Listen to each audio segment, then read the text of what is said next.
I'll go get my exercise. I didn't even start the snowblower, and it was a little bit, kind of like that wet snow. So it wasn't the easiest to push, but I figured I'm not going to start making noise Christmas Eve morning at 8 o'clock. So I figured, you know what, I'll start just doing it by hand, and so I had it blacktopped by 9 o'clock in the morning. I was the only idiot out there shoveling on Christmas Eve morning at 8 o'clock. So, well, my driveway looked damn good. And actually, my daughter saw me shoveling, and she goes, "Oh, you want me to come out?" And I went, "Oh, wow, that must be a Christmas present." I said, "Well, if you want." So she came out and helped a little bit. But this morning, man, it's freaking raining. Like it's like 40 degrees, 45 degrees here this morning. So it's, I don't know. It's weird, man. This weather's just freaking weird. So, yeah, sorry to hear about all that ice. And, man, you better be careful, man. You don't want something happening on the road if it's that treacherous. It's not worth it, especially this time of year. So I hope it warms up where it melts and you can go get Mom, because that'd be a downer not having to pick her up. But anyway, go ahead. I'll throw it over to you. Merry Christmas. Hey, Merry Christmas, Eddie. How you doing, man? Paul, Merry Christmas, buddy. Hey, yeah, I know, right? It's not worth going out and playing in that, man. I haven't talked to my mom yet. I'll be talking to her shortly. And I was supposed to, like I said, I was supposed to go down and get her, but not sure how that's going to play out. And the problem is she's 88, and that's the last thing I need, dude, is her, slipping and falling on the ice. I ain't going to be responsible for that. She's a good girl. I tell her when I'm down there, I said, hey, driveway is a sheet of ice. Do not go out to the mailbox. Do not. And she listens, which is a good thing, because I tell her, I said, you break a hip, it's all done, man. It's over. So, at that age, it usually doesn't end well at that age. You know what I mean? So anyways, enough of that. Yeah, well, good on your, what do you got? The driveway here is just a very, very gradual slope, It's not a big deal. But it's just enough of a slope. And I don't know if you can hear my stomach growling. I could hear it, and I've got headphones on. It's pretty bad, dude. Just put up doing a Christmas stream here. Who you run into this morning? Anybody been in here, or did you just get in there, Vito? K1GMM. No, man. I've been up since like freaking 5:30. I was out like a light last night on the couch around, I don't know. I was watching King of Queens. It was like a marathon. So I was lying on the couch. I took an Advil because I had a bit of a... Hey, Merry Christmas, everybody on the stream. Figured I'd jump in and wish everybody a super fine day, man. I was in a beautiful sleep. Rag, how's it going, dude? I don't know. My mom Jay, called me like at 11:30. Don, I don't know. She was asking Bill, me, my daughter, she's 86. Eddie and Paul. Mom. She's more worried about our kids than she is herself. And my kids are like 30 years old. Oh, did Daniela get home yet? Ma, yeah, don't worry about it. So anyways, I woke up and I was watching King of Queens till like, I don't know, 2:30 in the morning. I couldn't fall asleep after she woke me up. And then I was up at 5:30. So I think I'm going to be a zombie by Christmas dinner. And that's all we're doing. We're doing nothing else. And I agree with you, man. They got to watch going out at that age. My mom, about 5 years ago, she was raking leaves. It wasn't even on her side of the property. It was some leaves that come over from her neighbor's place. She fell. She broke her wrist. And if you see her wrist today, it looks like a butcher put it back together again. So they can't be doing that crap. And I tell my mom, and my mom's got a fairly steep grade on her driveway. And I warn her all the time, do not go out. A VA3 VMD. Go ahead, Steve. Hey, thanks, Jay, by the way, in the stream there. Merry Christmas, buddy. Glad to have you in here at W99JAY. Yeah, I'm playing a juggling act, Vito. Got guys jumping in, wishing me Merry Christmas, so I'm trying to address them, listen to you, and key the rig all at the same time. I need a production assistant. I need someone to handle production. But as you know, there is no production on anything I do. It is down. I call it the Down and Dirty YouTube channel. Anyways, wow, man, that's a mess, dude. Yeah, that's a mess. That's what I worry about. She's, you know how they get when they get older, very, very stubborn. So, a dog learns through experience, right? Well, I'm like, don't be a dog. Don't be a dog. You know better. You don't have to experience the carnage to know that it's all bad. You know what I mean? Just behave yourself. But how many of us, how many of us go out and do stupid stuff knowing full well that there's a very high probability it's not gonna work out in our favor.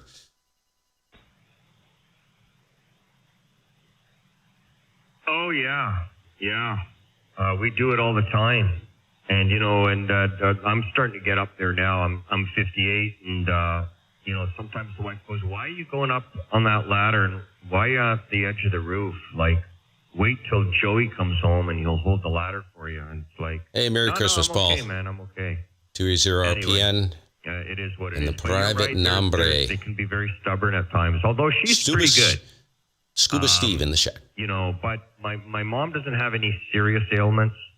She suffers from osteo and arthritis and all that stuff, but that's pretty much the gist of her ailments. She's not on any major medications or going to the doctor three times a month or anything like that, knock on wood. So she's got great genes, and she's 86. She still lives in her own place, and in the summer she's out in the backyard doing the flowers and all that stuff, and she's raking the leaves, even when I tell her not to do it when I can't get down there. So she's pretty resilient that way. But they have to be very, very careful. And yeah, if they fall and they break a hip, man, you're big trouble. So let's hope that never happens. But anyway, I'm glad your mom's doing well. Isn't that funny? She sounds exactly like my mother. Tough old bird, man. I'll tell you, she's out there. I set her up with raised beds. She loves her gardens, and I have it set up to, all she has to do is go out and flip a couple switches and everything irrigates itself. Raised boxes, small vegetable garden, raised beds, and all with irrigation built into them, and set her up with that, get everything plumbed in every spring, and loves it. Try to make it easy for her, so she can still enjoy being outside doing it. But, these big branches come down off this maple tree out by the road. And I was down there the other day. She says, can you drag that out of the front yard? And I was like, sure, I'll go get it. She says, yeah, I tried to pick it up and drag it, and I couldn't drag. I'm like, Ma, come on, knock that off. You should have seen the size of this thing. And she had to drag it just out behind the shed until I can get rid of it this spring. I figured, 120 feet, something like that, across the yard. And there's snow on the ground. Yeah, stubborn, dude. Anyways, I got kind of a cool story. This morning I was sitting on the couch, and I've been up since, 5 o'clock. Woke up, had kind of a weird dream, bad dream. And one of those dreams that was very, very real. I thought it was real, and I was all messed up when I came out of it. I came out of the sleep, so I was like, forget it, I'm getting up. And so this must have been about, 7:30 this morning. I'm sitting on the couch, and I see my daughter come out of her bedroom. Now, keep in mind, she's 22, and I told you this before, she's Downs with autism, right? Special needs. And in many ways, she exhibits a lot of characteristics of a full-blown adult, but she's still a child, kind of bizarre world. So keep that in mind. So she comes out, I see her go into the bathroom. What do you think she does? The very first thing she does is she walks out of the bathroom, walks down the hall. I see her, and walks into the kitchen and looks at the plate that she puts out every Christmas Eve for Santa, and the cookies are gone, nothing but crumbs left. And she looks down at the plate, picks the plate up and looks at it like only about 4 or 6 inches away, puts it down, picks up the glass of milk, and there's only maybe an eighth of an inch of milk left in the bottom of the glass. I thought she was going to take a drink out of it, but she didn't. She puts it down, looks at it again, both of them, and turns around and looks at me with this huge smile on her face, dude. I said, yeah, he ate your cookies, didn't he? He showed up and it was just, dude, I'm telling you, it was just classic. I wish I had gotten that on video. I just don't think fast enough. Go ahead. K1GMM over here in Vermont. Oh, that's awesome, man. That's enough to definitely hit a soft spot on the heart for sure. Wow. Yeah, well, I guess it can't be easy, man. I'm telling you. I know it's we've known a few friends that have had. Hey, Veets, Merry Christmas, man. Autism. Veets, that's you, Vito. You weirdo. One is an actor. Like he plays in all these these theater productions, these small what's the word I'm looking for? Not big money productions. They're just like community productions and that. But I'm telling you, man, that kid is brilliant on stage. I mean, brilliant. And when I talked to his mom and we worked together for many, many years, she goes, Vito, when he's dialed in. But we can be at home. I can ask him to go downstairs to get a can of tomatoes. And 2 hours later, I'm still waiting for him to come back upstairs. So they can be very brilliant, man. Guys. I'm telling you. And when I saw him in a few productions, oh boy, he had the audience laughing, and he was brilliant at what he was doing. So never underestimate them for sure. Yeah, kind of interesting, isn't it? That's pretty cool. How would you characterize the level of defect? Would you say low, moderate, or severe? Severe is fairly, that's what my daughter is. She's 22 and she's still what you would call pre-speech. So that's severe. What would you characterize him? Low, moderate? Well, I would say when he was much younger, he was probably a little bit more on the mid scale, I would say. Sorry, my wife just walked in. We're talking about Steven, Mary's son. Autism? Yeah.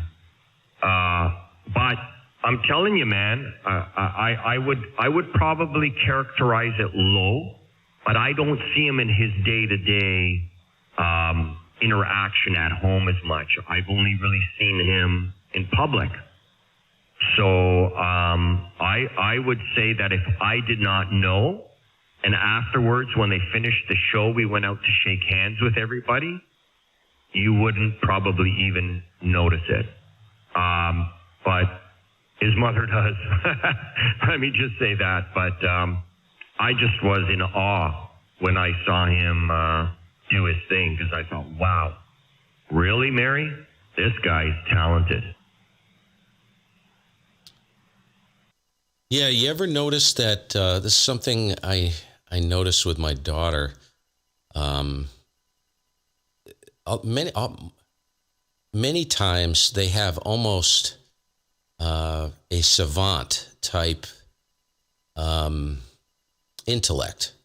I don't know if that's the right way to say it. Just to give you an example, first of all, just because my daughter is pre-speech doesn't mean she doesn't understand what you're saying. She understands everything. It's a disconnect that's happening, a motor function between her brain and her mouth, her tongue. But she understands every single thing you say, and has for a very long time, right? But when she was 2 years old, right, she could put in, let's say, she's got a massive DVD collection. I mean, massive, just ridiculous. And she knows, and I wish I could show you a picture, dude. If you saw it, you'd be like, good Lord, how is that even possible?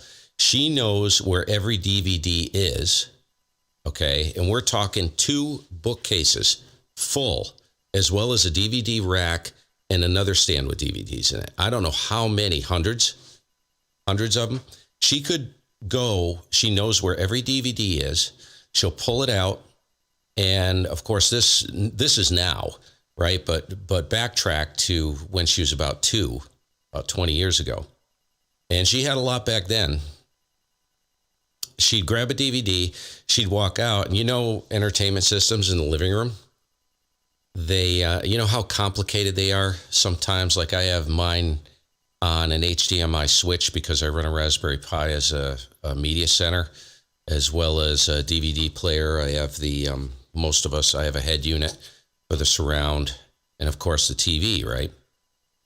She could turn all of that stuff on at 2 years old, put a DVD in, select the device, everything would light up, and using the remote control, she could navigate to a very specific point in that DVD and start watching. I watched her do it over and over and over again. I'm like, most adults, dude, can't even do that. This was just before she turned 2 years old, and she was actually running a TV before that, and a DVD player, But yeah, absolutely brilliant with technology, very fast. It's just shocking, I couldn't believe it. It's like, what is that word? Is it a dichotomy? Is that the right word?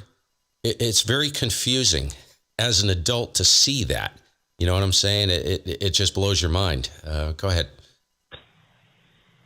Well, Steve, that they say that, the kids like that, or as they get older, they have a niche, man. They have a niche for things that, both you and I probably would be unable to do. And just like you demonstrated, at that early age, I mean, most adults, you got to frickin' make notes and put little stickies on the converters just to get them to turn on the frickin' TV, let alone navigate, through a complex environment like that. So they have, when they're dialed in, my understanding, I don't know this personally, but my understanding from what we talked to our friend and whatnot, and I was very good friends with her. We don't keep in touch as much anymore because years and years and years have gone by, but we see their kids, or my wife sees their kids posting, and specifically Steven's postings. This guy's like talking on Facebook and, so on and so forth, and putting things out there and commenting on things. And, so I guess from that perspective, I would say, he's come a long, long way. And like I said, if you hadn't known, or if he had gone to that production and shook his hand afterwards, you probably wouldn't have even guessed there was anything, significantly or even barely different about the individual. But yeah, they say that these kids have a special niche about them. So it doesn't surprise me. She's probably a technical. Maybe she's some type of technical guru of, computer whiz or something. You don't know. You just don't know. And from what you're telling me, she might have it deep inside her. VA3 VMD. Yeah, K1 GMM. I don't know, dude. How do you figure out how to push them? You know what I mean? That's something. I thought, well, maybe she'd get into like RC cars. You know what I mean? Some of these really like rock crawlers, something like that. And I talked to my wife about it. She's like, nah, she ain't going to go for something like that. I don't know. But kind of shifting gears here. So what do you got planned for the new year? You got any goals, projects? coming up. I can tell you one thing that I'm in a constant state of torment over, and I have to resolve this issue, is I need an antenna system for 17 and up, 17 through 10 meters, some form of a beam. I thought about building a mini hex or something like that, and I'm not going to do it right now. I'll tell you that right now. I don't play that game anymore. As far as antenna construction goes, putting up antennas, wintertime, no. I have enough maintenance, stuff ends up getting broken, and the routine. If you really want it back up, you're going to have to do it regardless of the weather, right?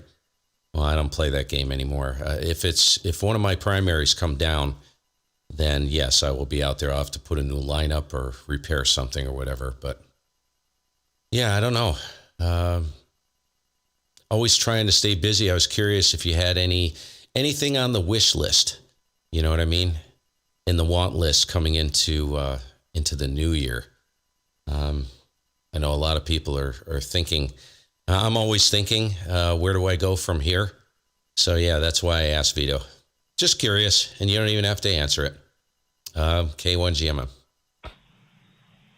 Hey, Steve, I cringed when you said hex beam. And the only reason why I say that is because that's an awesome antenna, and it would be great to have from 20 up to 10. The only problem is a hex beam in Vermont would be almost like a hex beam in Ontario or in Canada. Like, we got them here. Guys got them here. But man, oh man, I don't know, man. I don't know if it'd be worth building all that only to have it come down or get iced to crap in the wintertime. So I'd rethink that one, dude. I'd love to have it, man. Hey, you know what? I'd definitely love to have it, but for those reasons alone, I'm just sticking to the wires. And you know what? I know verticals don't work good where you are, but I got my frickin' $110 SolarCon 99 for 17 to 10.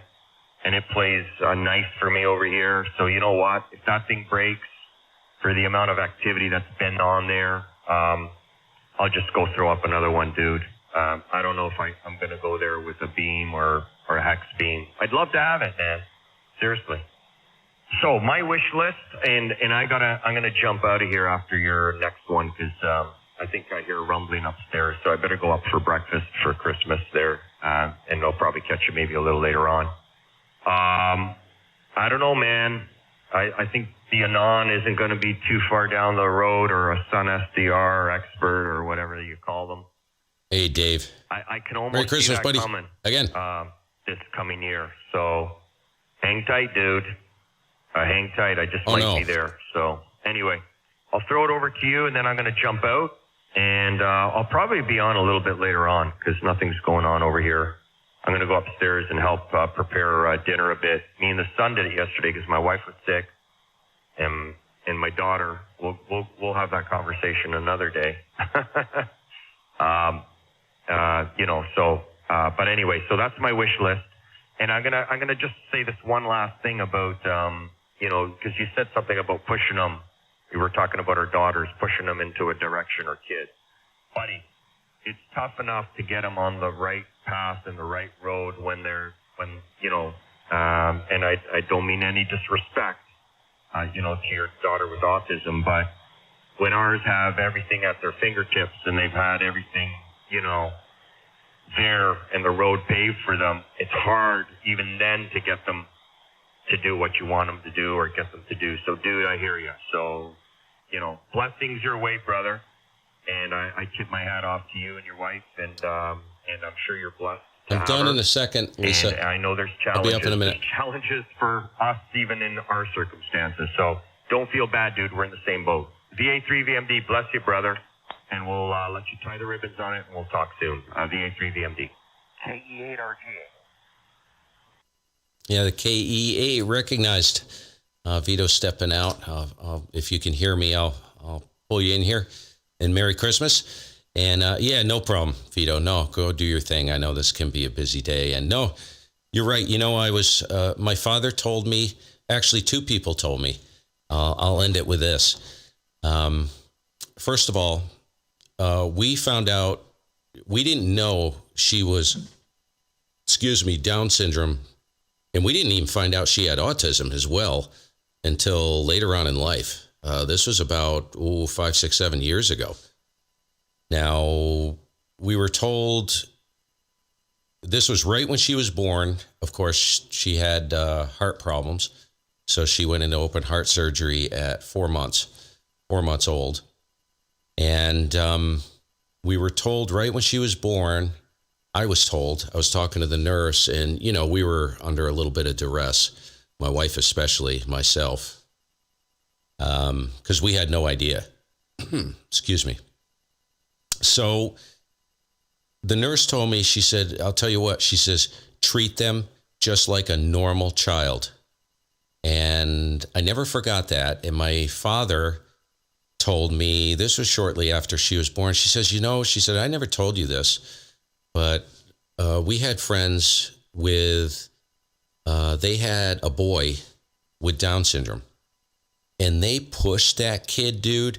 He actually built a room over the garage, and when he became old enough, he learned how to cook, basic stuff, and the garage was attached to the house, and there was direct access to the upstairs from the upstairs of the house, right?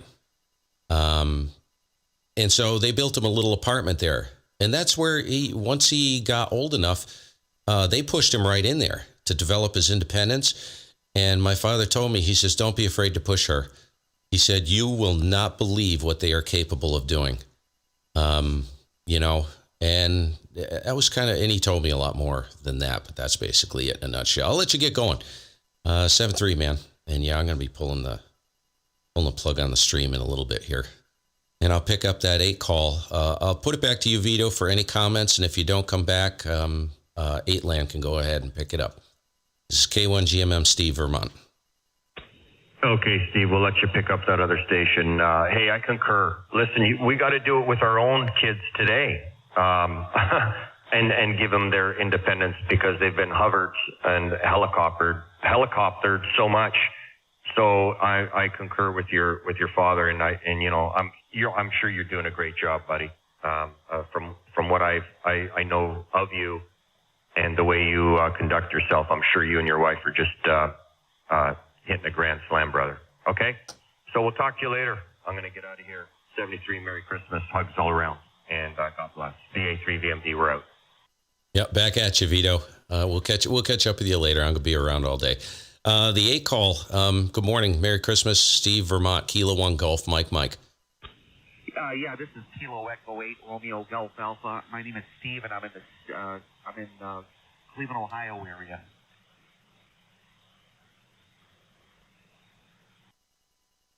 Okay, Steve, right? And I think I got your call wrong, so you can give me your call again. And I'm having a hard time hearing, and it has nothing to do with you or the band. It's because I'm still in a fog this morning. But good morning. And what do you got planned for today? You got a busy day, very, very mellow here.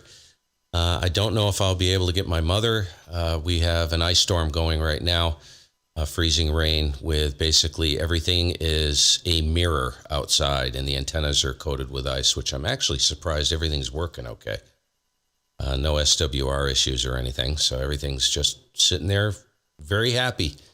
Go ahead, Steve. Give me I thought it was a Kilo Echo 8 Romeo Delta Alpha, but I think I messed that up. Go ahead. Yeah, it's Kilo Echo 8 Romeo Golf Alpha. All right, I got it. My apologies. So what are you, just outside of Cleveland maybe, right? Yeah, a city called Olmsted Falls. I'm on the border of Cuyahoga County and Lorain County. I'm on the very tail edge of Cuyahoga County, but technically still considered a Cleveland area. Oh, okay. Okay, very good. Yeah, 5 and 9 coming in, no problem there, Steve. And do you go by Steve or Steven? I know you're a PH, Steve. I'm a V. Steve.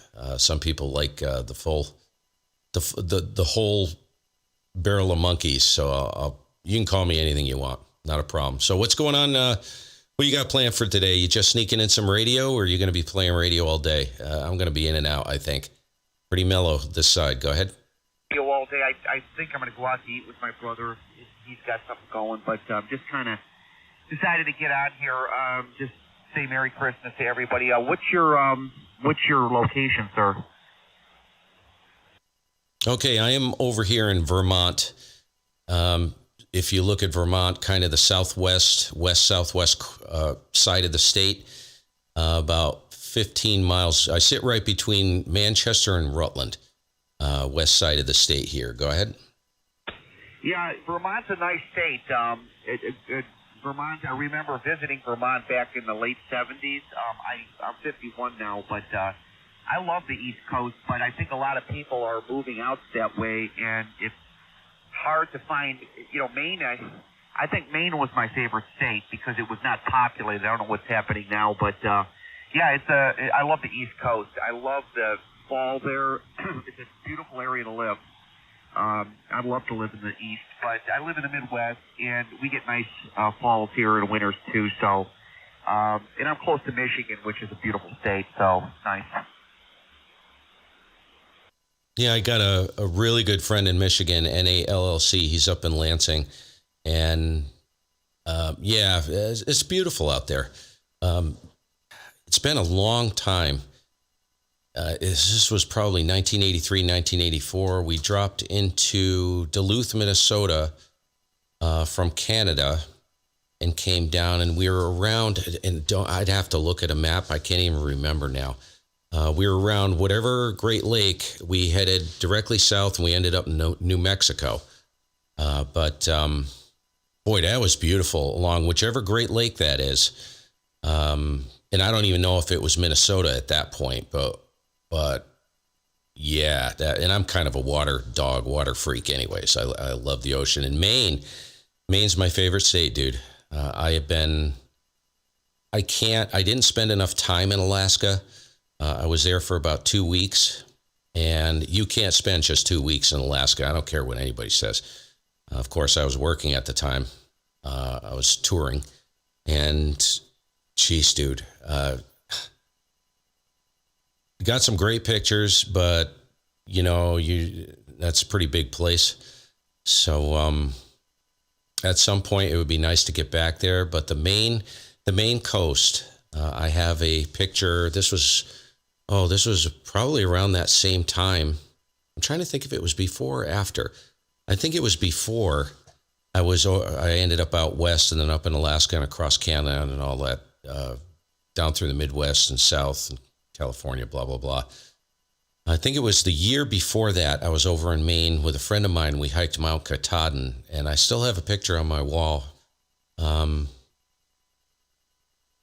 And from that point, I went right into the coast. I met my wife in 87, and every year we'd pack our bags and we'd head, which is about 8.5 hours west-northwest to here, over to Acadia National Park, Bar Harbor area, on the coast of Maine. And I'm telling you, dude, man, it is, of all the places I've been, it's still, I have to say, my favorite area. I just love it. I love the ruggedness. I love one time of the year I've never been there in is the fall. And I remember a park ranger telling me in Arcadia, he said, you got to come out here in like end of September, beginning of October. He said, there's nobody here, and it is just beautiful, just gorgeous. And he said the waves, because the sea gets much rougher in the fall, weather's a little bit more turbulent and violent. And he said Thunder Hole, he said, you got to be here in the fall. He said, it is just super impressive, just beautiful. So it's something I'm going to do at some point. Go ahead. Sorry about the long one, K1GMM. Yeah, Roger on that. So you got married in 87, so I'm going to assume that you were probably in your 30s when you got married? I was actually married in 90. I started going to Maine before I met my wife. I met my wife in 89. Graduated high school in 82 and was married in 92. And I've been in this house since 94. 27 years at this QTH.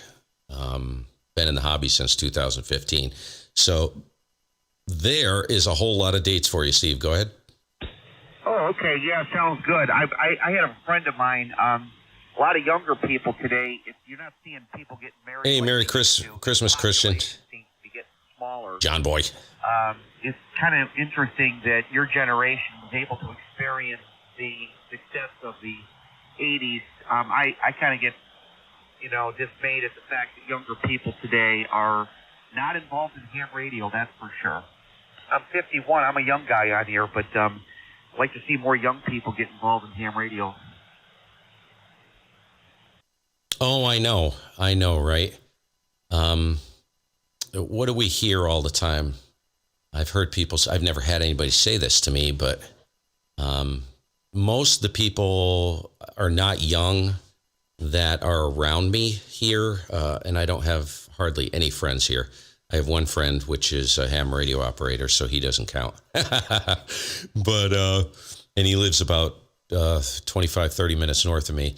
But, the people I do know in the stores that are friends from school, from my daughter's school, they know me. I know them fairly well. They work in local stores and, stuff like that. They know I'm into ham radio, and they just look at me with like a hairy eyeball. No interest whatsoever. They're like, yeah, whatever, And I've heard people say that, you talk to a young person about ham radio, and they're like, well, what do I need that for? I got a cell phone. You know what I mean?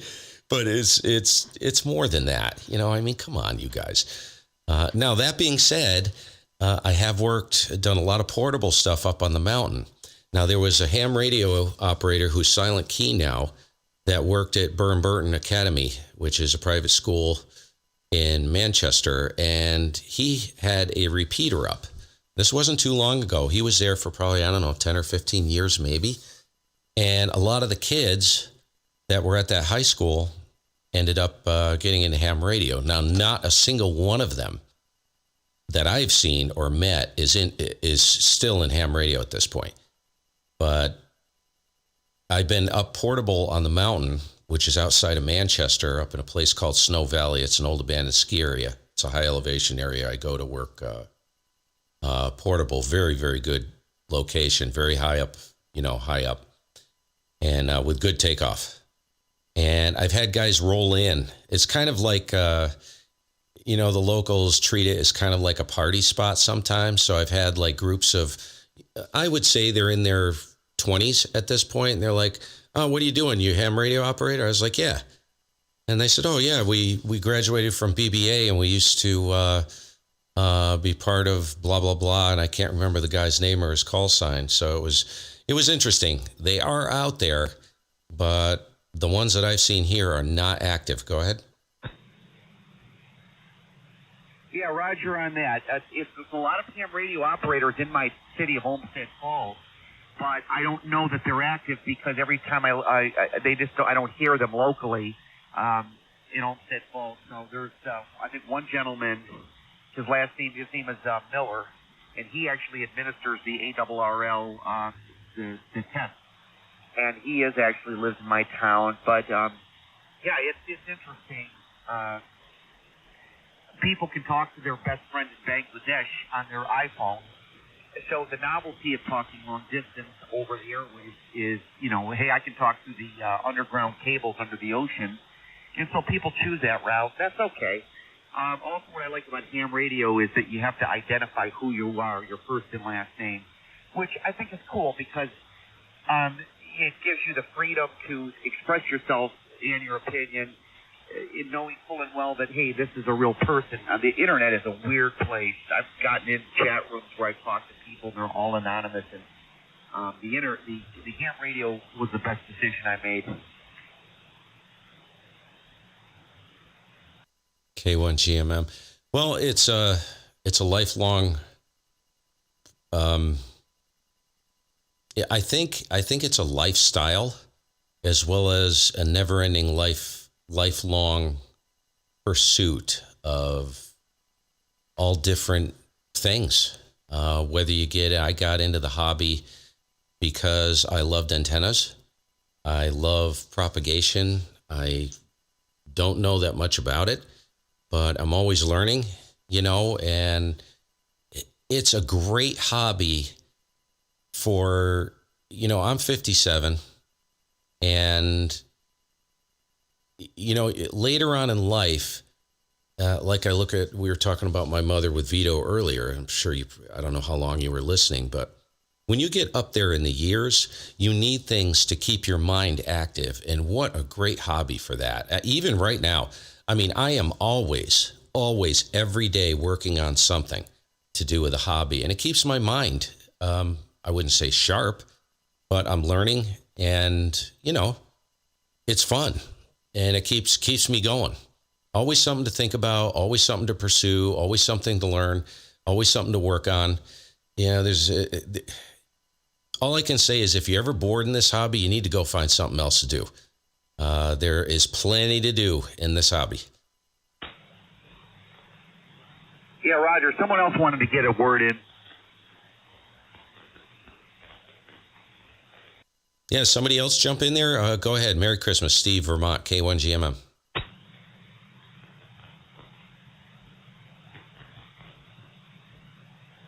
I don't hear anything. Go ahead.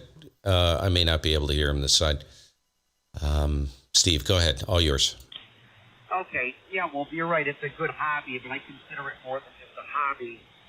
It's a way of life, because you are going to use this in emergency purposes, and if the grid ever goes down, I'm not saying it will, but if you have battery backup, talk to people with a point-to-point is the best way to talk. So there's a lot of advantages to it, so I think it's a good way to go. Yeah. Well, it's great for preparation, right? I mean, I ain't saying anything nobody doesn't know, so why am I even saying it? You know what I mean? So yeah, it's cool. It just, keeps me going. And it's always interesting, and, meeting people. You make a lot of great friends. If you're not mic shy, I know there's a lot of chatter. I remember when I first got in the hobby, haven't been in it that long. I first got in the hobby. I guess the mic shy thing is very common. And what's interesting, and I'm going to kind of wrap it up here because I got to get upstairs. My wife came down about 20 minutes ago and peeked in the door, so she wants me for something. Actually, what time is it? 20 of 10. Yep. What was I going to say? The mic shy thing. A lot of people, and I can kind of understand this, I got a big freaking mouth, so I've never really been mic shy. But it is a mood thing. I'm an extreme introvert, so I have to engage the gears, put everything in motion and work. But communication skill set in this hobby is important. You have to have some form of communication skills. And how many times do you talk to somebody and it's literally like ripping wisdom teeth out with a pair of needle nose pliers to get anything out of them? See, that's a zero. You got to have a skill set. Now, if you're a 5 and 9, 7, 3 type of guy, great. Go work some DX. Go do the rapid fire stuff. See, that's not really my wheelhouse, but I consider that a challenge, like events. I do try to work events, and I love the QSO parties and stuff like that because it's not in my wheelhouse. It's an acquired skill for me. And it also teaches me how to run the radio in a very rough contest environment, which you will, me personally, speaking only about me, I would never learn how to properly run the radio unless I at least attempted that. So, just cool. Cool stuff. Geez, there was something. Oh, yeah, I'll end it with this, and then I'll let you tie it up because I have to go. When I first got licensed as a general in 2016, I had a friend in Rutland, And beautiful station he had up, right? He had an ICOM 7600. And every time I'd show up at his house, he'd have the radio just blasting in the shack, you know. And I was like, do you ever actually talk on that thing? And he's like, nah, not much. Not much. I just listen. I said, you got to be kidding me. You got this beautiful station here and you don't even use it. He's like, I use it. He says, I use it. I listen a lot. It's all I find something interesting to listen to. He had it piped to a nice set of speakers and it was just roaring coming out of the shack. He could hear it anywhere in the house.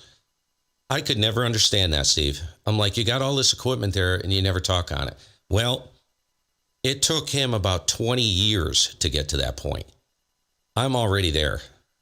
I know it's hard to believe, but I would say I spend probably 90% of my time just listening, not talking. So I get it. I get it. If I'm working over at the workbench or if I'm doing any surfing, doing any clerical work, the radio's always on and I'm just listening. I find something interesting to listen to and away we go. I get it now. I understand that. So I could never understand that, you know, from just, it didn't make any sense to me, but I do understand it now. You know what I'm saying? I would never criticize anybody for being an SWLer, you know, but I totally get it now. I understand the validity of it because I find myself doing it all the time. K8 RGA, K1 GMM. Merry Christmas, man. I'll let you wrap the whole thing up and I'll turn the frequency over to you. K1 GMM. Roger on that. Well, congratulations on your long-term commitment to the craft of ham radio, amateur radio. And I'm glad I did it. Met some good people here. And so I'm just going to wrap it up, too. My call sign is Kilo Echo 8, Romeo Golf Alpha. I'm Steve in the city of Olmsted. Good to see you, Andy. Merry Christmas. And you have a Merry Christmas and a Happy New Year. You too. Great to chat with you, Steve. I'll get you in the log here, and yeah, have a great day. And if I don't catch you, have a very happy New Year. And I hope it's a great one for you. And 7-3 all around. Wish everybody else listening the same as well as on the stream. 7-3 all. I'm gonna clear out. K1 GMM. Catch you later. Thank you. You have a great day, sir.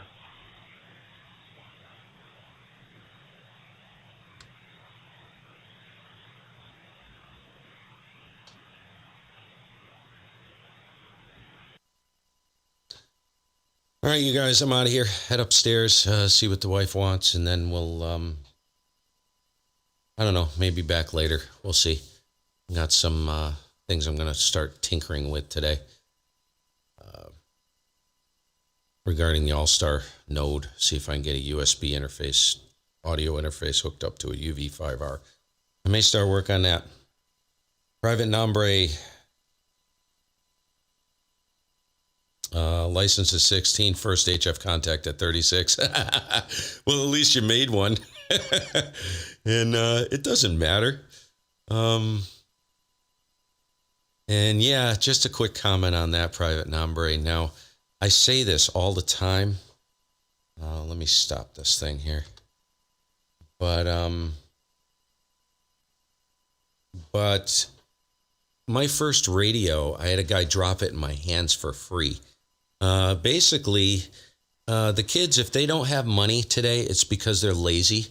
I was working when I was 12 years old. I was mowing lawns at 13, and I was loaded.